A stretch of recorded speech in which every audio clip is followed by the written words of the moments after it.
ಉಡುಪಿ ಜಿಲ್ಲೆ ಕುಂದಾಪುರ ತಾಲೂಕಿನ ಮಾವಿನಕಟ್ಟೆಯಲ್ಲಿ medical shop ಸಿಬ್ಬಂದಿಗೆ ಗ್ರಾಹಕಿ ಹಲ್ಲೆ ನಡೆಸಿದ ಪ್ರಕರಣಕ್ಕೆ ಸಂಬಂಧಿಸಿ ಕೇಸು ದಾಖಲಿಸಿಕೊಂಡಿದ್ದ ಕುಂದಾಪುರ ಗ್ರಾಮಾಂತರ ಪೊಲೀಸರು ಇದೀಗ ಹಲ್ಲೆ ಮಾಡಿದ ಆರೋಪಿ ಮಹಿಳೆಯನ್ನ ಬಂಧಿಸಿದ್ದಾರೆ.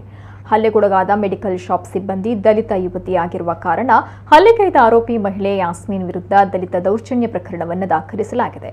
ಹಲ್ಲೆ ಘಟನೆಗೆ ಸಂಬಂಧಿಸಿದ ಸಿಸಿಟಿವಿ ವಿಡಿಯೋ ವೈರಲ್ ಆಗಿತ್ತು. ಈ ಹಿನ್ನೆಲೆ ಕೇಸು ದಾಖಲಿಸಿದ ಪೊಲೀಸರು ಆರೋಪಿಯನ್ನು ಬಂಧಿಸಿ ನ್ಯಾಯಾಲಯಕ್ಕೆ ಹಾಜರುಪಡಿಸಿದ್ದಾರೆ. ಮೆಡಿಕಲ್ ಶಾಪ್ನಿಂದ ಔಷಧಿ ಖರೀದಿಸಿದ ಬಗ್ಗೆ ಗ್ರಾಹಕಿ ಯಾಸ್ಮೀನ್ 500 ರೂಪಾಯಿ ನೋಟನ್ನು ನೀಡಿದ್ರು.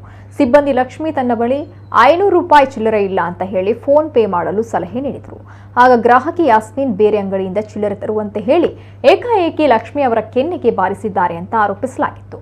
ಈ ಘಟನೆ ಕುರಿತಂತೆ ಉಡುಪಿ ಜಿಲ್ಲಾ ಪೊಲೀಸ್ ವರಿಷ್ಠಾಧಿಕಾರಿ ಹರಿರಾಮ್ ಶಂಕರ್ ಅವರು ಮಾಧ್ಯಮಗಳಿಗೆ ಮಾಹಿತಿ ನೀಡಿದ್ದಾರೆ. ನಿನ್ನೆ ಕುಂದಾಪುರ ಗ್ರಾಮಾಂತರ ಪೊಲೀಸ್ ಠಾಣೆಯಲ್ಲಿ ಒಂದು SC/ST ಅಟ್ರಾಸಿಟೀಸ್ ಪ್ರಕರಣ ದಾಖಲಾಗಿದೆ.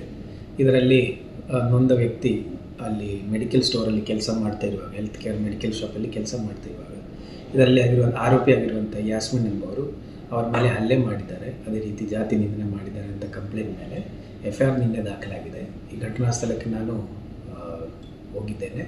ಅದೇ ರೀತಿ ನೊಂದ ವ್ಯಕ್ತಿಗಳೊಟ್ಟಿಗೆ ನಾನು ಮಾತಾಡಿದ್ದೇನೆ. ಈ ಪ್ರಕರಣದಲ್ಲಿ ಇವತ್ತು ಆರೋಪಿಯಾಗಿರುವಂಥ ಯಾಸ್ಮಿನ್ನು ಅರೆಸ್ಟ್ ಮಾಡಿ ಮಾನ್ಯ ನ್ಯಾಯಾಲಯ ಮುಂದೆ ಹಾಜರುಪಡಿಸ್ತಾ ಇದ್ದೀನಿ.